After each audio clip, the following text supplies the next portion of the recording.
Lepo pozdravljeni in dobrodošli v še eni potopisni oddaji Začnimo teden z Lili Sorom. Tisti, ki mi sledite, veste, da sem znova v mojem dragem, preljubem, najlepšem Ekvadorju. Nafilala sem si dušo, prišla nazaj tudi močno prehlajena. Z vami bom znova delila posnetke, malo muzike, malo plesa, upam, da boste zamigali z nami. Predtem pa še nekaj vtisov, še nekaj, bom rekla, dogodivščin, še nekaj zanimivosti. Tisti, ki mi prej še niste sledili, naj vam povem, da kar nekaj oddaj o Ekvadorju, tudi o Egiptu, je že na mojem YouTube kanalu, linke bom dala tudi tukaj spodaj.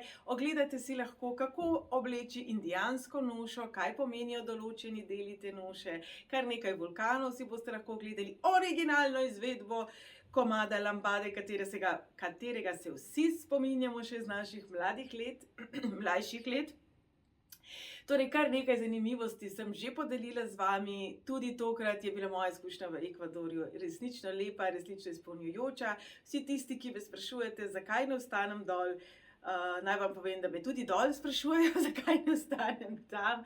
In naj vam zaupam, da bom vse več tam in vse manj tu, ampak to je zadeva za kasnejše oddaje. Dol je tropsko podnebje, to pomeni, po domače povedano, da pogledaš skozi okno, ko ne pade dež, laufaš v trgovino, da si zmenjen za kosilo, pa potem se ulije kot iz pekla, oziroma kot drugod, pa ostaneš doma. Koncept časa je tam zelo drugačen kot tukaj. Medtem ko sem brala vse te obrazce za vizo in tako naprej, sem brala tudi izkušnje ljudi, ki so se dejansko preselili v Ekvador in sem se od srca nasmejala točno temu. Vi morda mislite, da ste v ponedeljek popoldne domenjeni za menjavo kuhinjskega korita, ampak vi to samo mislite. Kajti, če bo v petek popoldne se izkazalo, da je nekje na nekem polju nogometna tekma sosedovega bratranca sina, seveda ne boste zamenjali kuhinjskega korita. In res je temu tako. Tam je v bistvu to, da se domeniš o 5. popoldne, bolj kot nesmatrano kot predlog, možnost, nikakor pa ne zagotovilo. Mentaliteta dol je zelo drugačna, jaz nočem reči, da so nezanesljivi, želim povedati, da je zelo drugačno. In ko me sprašujete, kje je bolje, a veste, zelo težko je ta dva koncepta življenja primerjati. Zagotovo je tukaj kaj bolje, pa tam slabše, predvsem bi rekla, veliko več možnosti imamo tu kot tam. Kot sem v eni izmed mojih prvih oddaj o Ekvadorju že povedala, ko tam doživiš revščino, prideš nazaj sem pa si misliš, smo razvajeni, pa jamramo, pa ne rečem, da nam je vedno lahko, pa ne rečem, da nam je z rožicami poslano, ampak veste, tudi zdaj, ko sem bila dol, ogromno ljudi je pribežalo z Venezuele, ogromno ljudi je pribežalo z Kolumbije. Mnogi, ki morda me sledite na Facebooku, veste, da tudi v Ekvadorju je prišlo do večje vstaje indijanskega ljudstva lansko leto poleti, nad kateri je bila seveda poslana vojska, policija in tako naprej. Razmere dol absolutno niso rožnate. In ko vidiš družino z majhnimi otroki, ki živi dobesedno pod mostom in če so srečni, imajo šotor, v katerega se skrijejo, prej sem rekla, vsak dan pada dež, gledaš na življenje malo drugače. Torej, če bi se želela mogoče nekaj sporočiti, je to, da bodimo hvaležni. Slovenija je prečudovita, prelepa je. Rojeni smo z mnogo več možnosti kot veliko ljudstev, kot veliko ljudi na tem svetu, ne samo v Južni Ameriki, tudi v Severni, tudi v Afriki. Mogoče dajmo s to hvaležnostjo malo drugače pogledati na tiste izzive, ki se nam v tem trenutku zdijo krivični ali prezahtevni. Kajti tam, kakorkoli je življenje težko, pa se ljudje ne dajo. Tudi če pridejo nazaj z največje polomije, tudi če jim nič ne uspe, pridejo nazaj z dvignjeno glavo, kajti nečesa so se naučili. Naučili so se, kaj ne narediti. Torej, koncept življenja je tam resnično drugačen, prej sem rekla, dežuje vsak dan, ampak veste, tam ne vidite Indijanca z marelo.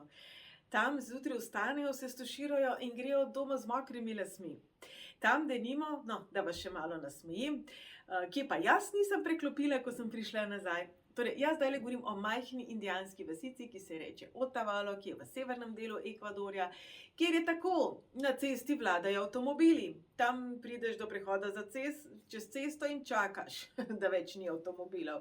Redko, če sploh ti ustavijo, torej pridem jaz nazaj, se sprehajam po rudniku in pridno čakam, da se bo cesta spraznila, preden so šla čez prehod čez cesto.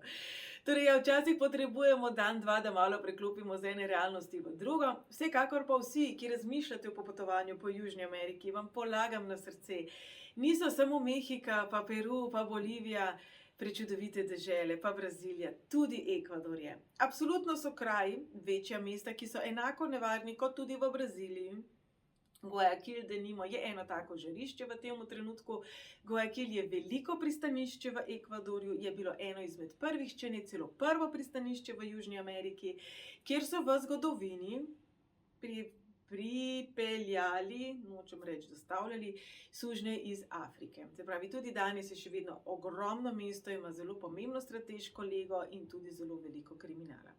Torej, pomembno je vedeti, kam iti, kako iti, paziti nase, definitivno pa severnejše vasice, ki so prežete z indijanskimi ljudstvi, z njihovo tradicijo, z njihovimi barvami, z njihovimi srajčkami, z njihovim nakitom, z njihovo glasbo, z njihovimi dogodki. Tisti, ki me sledite na Facebooku in mi govorite, da hodim samo žurat, tudi to ni res, treba je vedeti, kdaj iti dol. Februarja je en tak pomemben festival, ki se mu reče Pavkaj Rajmi. To je obdobje prebujanja narave, prebujanja novega leta, pričenjanja novega leta. Indijanska staroselska ljudstva namreč pričetek leta, pričetek novega cikla življenja praznujejo spomladi. Z vami bom delila tudi nekaj slik iz obreda Mušuk Nina. Mušuk Nina pomeni nov ogenj, se pravi prebujanje sonca, dan postaja daljši, prebujanje tega ogenjčka znotraj nas samih. Tudi jaz sem bila del tega obreda lansko leto, letošnje leto, čudovito tradicijo imajo, čudovita verovanja imajo. Jaz pa bi nam rekla, kaj če bi ta ogenjček kar vsako jutro prebudili pri sebi? Kaj če bi vsak dan sami sebi spomnili, da zjutraj vstane sonce, ga malo pokukali, pošpegali, mu poslali en poljubček, predvsem pa prebudili ta ogenj radosti, ustvarjalnosti in optimizma znotraj nas samih, ta ogenj hvaležnosti za življenje. Kajti dokler smo živi, imamo možnost rasti, imamo možnost radosti, kreacije in smo živi. Kolikokrat smo v resnici hvaležni za to? Torej, jaz vas puščam z nekaj posnetki čudovitih plesov različnih kultur. Ekvador je sestavljen iz 3 velikih, bom rekla, geografskih različnih, leg pa ne, pokrajin. Ena je obala, kjer je veliko črnskih ljudstev, druga je Amazonka, kjer poznamo različna plemena, ki še vedno živijo v stiku z naravo, tako kot so živeli 500 let nazaj, kar pomeni, da imajo na sebi, perje, tisti, ki me to sprašujete, in potem severni del, gorski del, kjer sem jaz.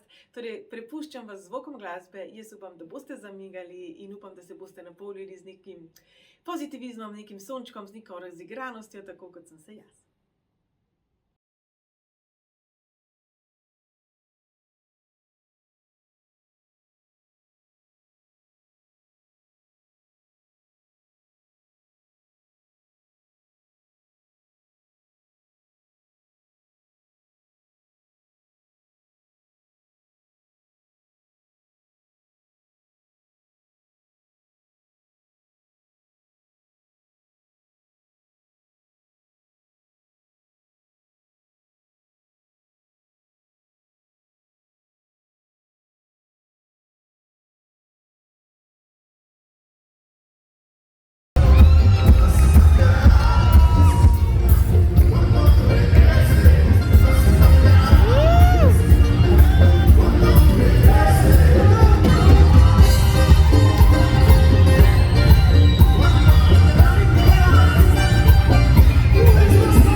con la verdad y no engañando a nuestra gente en el sector y en la sociedad.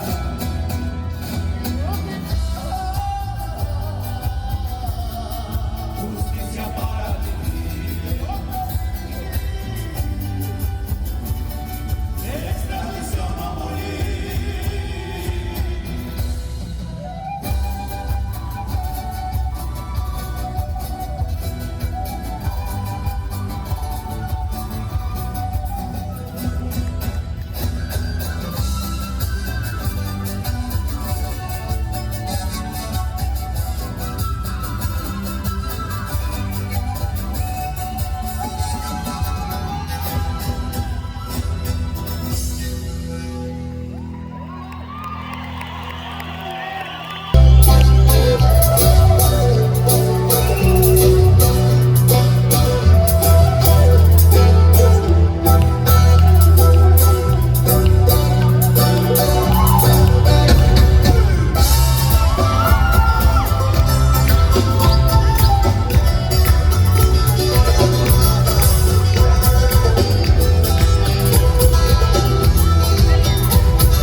no tiene forma.